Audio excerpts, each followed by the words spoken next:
Accident হয়েছে, মূলত accident হয়েছে হলো ভ্যান আর জিক্সার এফআই এর সাথে। ভ্যানের অবস্থা একদমই শেষ। ওয়ালাইকুম।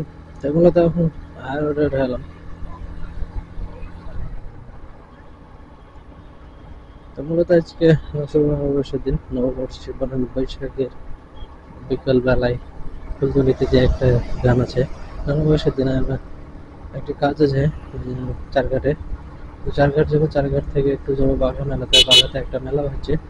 তবে শুক্রবারে আমার ওখান থেকে এক ভাই, বড় ভাই ফোন দিয়ে বলছে যে ভাইয়া বাঘায় তো মেলা হচ্ছে, যদি আপনি চান তা আসেন। মানে তা বললাম যে আচ্ছা ভাইয়া দেখি যাবো শুরু করে। তো শুক্রবারে তো কাজের ব্যস্ততায় একটু যাইতে পারিনি, যে কারণে ভাবছি আজকে যেহেতু চারঘাট যাবো সেহেতু দেখতে বাঘা মেলা দূরে, তারপরে বাসায় আসবো। তো এখন বাজে হলো 5টা 2। তো আমি কিন্তু তখন 4টা 22-এ বাসায় চলে গেছিলাম। এখন এখান থেকে যাইতে লাগবে হলো 30 মিনিট, আরো কম সময় লাগতো যদি আমরা ভার্সিটি না ঢুকতাম। ভার্সিটি ঢুকলাম, ভার্সিটি বেড়ালাম। এখন আগে বাঘা মেলায় যাবো, বাঘা মেলাতে ঘোরাফেরা করে তারপরে একটু বাসায়। আর এখানে বর দাঁড়ায় আছে কিন্তু বউ নাই, একা একা বর বাড়ি থেকে বাইরে হয়ে চলে গেছে, বউ নাই, বউ দেয়নি তাই রাগ করে বউ না নিয়ে চলে গেছে বাড়ি থেকে।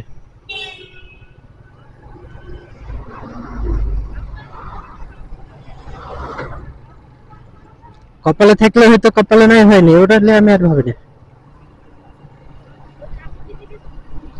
ওটাই তো বললাম, সামনে একটা ডাম ট্রাক যাচ্ছে, এই ট্রাক হচ্ছে রাস্তার ক্ষতি করে বলার মতো নাই। এইসব ট্রাকগুলো রাস্তায় প্রচুর ক্ষতি করে, যেমনই বালু ফেলবে রাস্তাঘাটের পাশে দেখছেন খালি বালু বালু হলো এই ট্রাকগুলোর জন্য। কারণ এই ট্রাক থেকে বালু পড়তেই থাকে আর উঠতেই থাকে। তারপরে রাস্তাতে ভারী জিনিস নিয়ে গেলে তো রাস্তা এমনিতেই বসে যায়। সব দিক দিয়ে এইসব গাড়িগুলো ক্ষতি রাস্তার জন্য। তারপরে এইসব গাড়িগুলোকে কেন যে পারমিশন দিয়েছে, আবার কোনো নাম্বারও নাই গাড়ির, কাগজ আছে কিনা তারই ঠিক নাই গাড়ির, কোনো নাম্বারই দেখা যাচ্ছে না।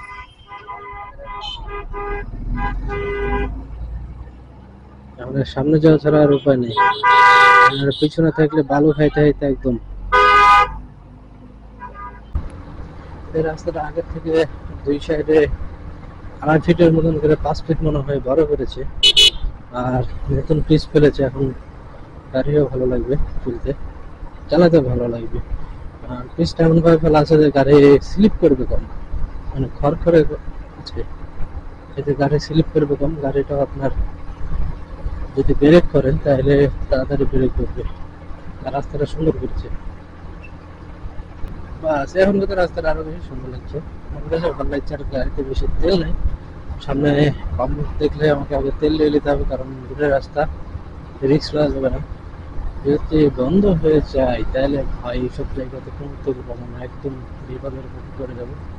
যে কারণে সামনের পাম্প থেকে একদম তেল নিয়ে নেবো, কোনো চিন্তা যাতে কোনো চিন্তাই না করতে হয় রাস্তার মাঝে দিয়ে আমার তেল কমাচ্ছে, তেল শেষ হয়ে যেতে পারে। রাস্তাটা সুন্দর লাগছে। আজকে যেহেতু পয়লা বৈশাখের দিন সেহেতু রাস্তাঘাটে একটু বেশি দেখছি ভিড় আছে। আর এখন রোদ নাই, ওয়েদারটা সুন্দর আছে, রাস্তাটা সুন্দরই লাগে আমার কাছে, কারণ দুই পাশ দিয়ে গাছ, মাথার উপরে সবুজই থাকে, সুন্দর একটা রাস্তা। আর সামনে যে একটা গাড়ি আছে, কার পিছন থেকে এত পরিমাণে হর্ন দিচ্ছিল যা বলার মতো না, মানে প্রচুর পরিমাণে রাগ উঠে গেছিল।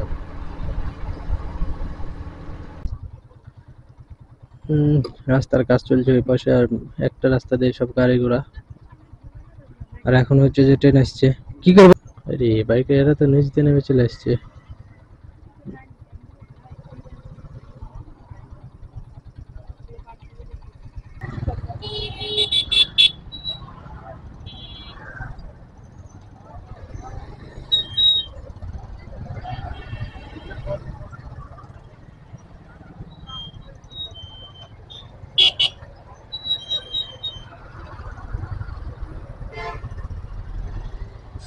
কত গাড়ি, একটা ট্রেনের জন্য আটকা পড়েছে।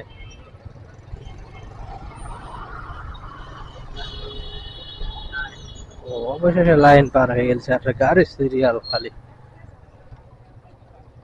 ওপাশে রাস্তার কাজ চলছে, ওই কারণে তো এক রাস্তা দিয়ে সব, আর ওই কারণেই তো এত গাড়ির চাপ এক পাশে। এখানে যাই হোক হয়েছে অ্যাক্সিডেন্ট হয়ে, আর যাই হোক কি একটা হয়েছে এখানে মনে হয়। এই যে এই জায়গাতে অ্যাক্সিডেন্ট হয়েছে, মূলত অ্যাক্সিডেন্ট হয়েছে হলো ভ্যান আর জিক্সার এফআই এর সাথে। ভ্যানের অবস্থা একদমই শেষ, এফআই এর অবস্থা তো ভালো নাই, সব ভাঙ্গা চুঙ্গা হয়ে গেছে।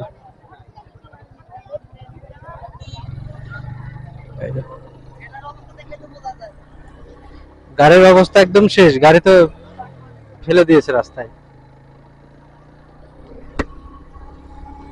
তো এইসব রাস্তার তো অবশ্যই একটু দেখে শুনে গাড়ি চালাবেন ভাই, বেশি ওভার স্পিড করে নিজের জীবনের ঝুঁকি নেবেন না। বেশি ওভার স্পিডে নিজের জীবনের ঝুঁকি নেবেন, সাথে অপরেরও জীবনেরও কষ্ট দিবেন না, কারণ আপনার সাথে আপনার স্ত্রী থাকতে আর আপনার বাবা মা থাকতে আর সবাই কষ্ট করবে আপনার কিছু হলে। তো যাই হোক, সবাই আস্তে ধীরে সুস্থ গাড়ি চালাবেন। অনেক বাজেভাবে একটা অ্যাক্সিডেন্ট হয়েছে, যেখানে ভ্যানের ব্যাটারি সব কিছু খুলে গেছে। মোটরসাইকেল দেখলাম হেডলাইট, তারপরে আপনার কিট টিপ সব কিছু ভেঙে গেছে, রাস্তার মিডিল একদম করে আছে।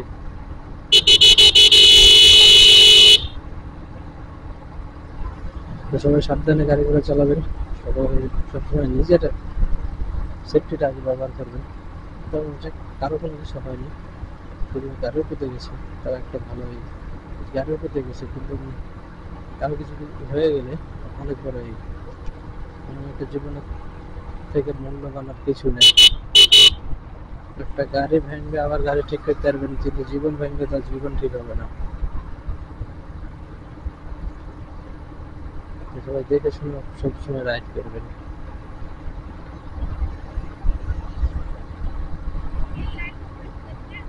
না, অফ করে দিয়েছি।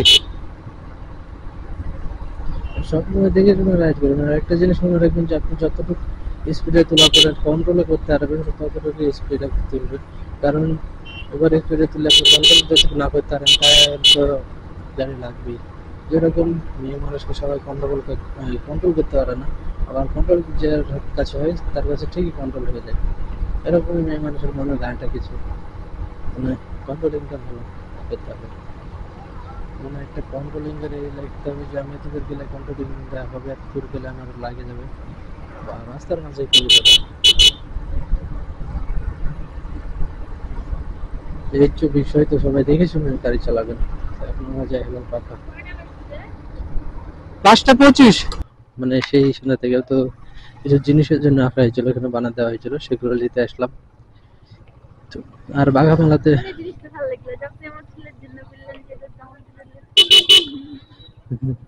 বাঘা মেলাতে যাইনি আজকে, কারণ অনেক দূরে এখান থেকে, যে কারণে বাঘা মেলায় গেলাম না। চারঘাট মঙ্গলি বাজারে গেছিলাম, এখন আছি চারঘাট বাজারে।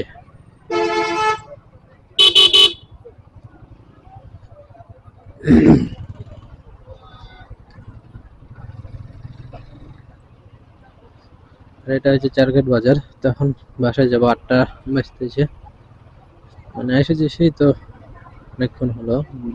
যে ভাইয়ের কাছে আসছিলাম সে ভাই ছিল না, একটু ঘুরতে গেছিল ফ্যামিলি নিয়ে, যে কারণে আমাদের বসে থাকা লেগেছিল আধা ঘন্টার বেশি।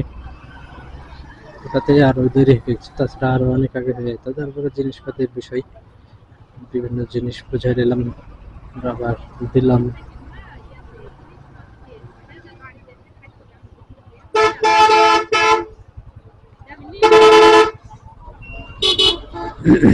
এখন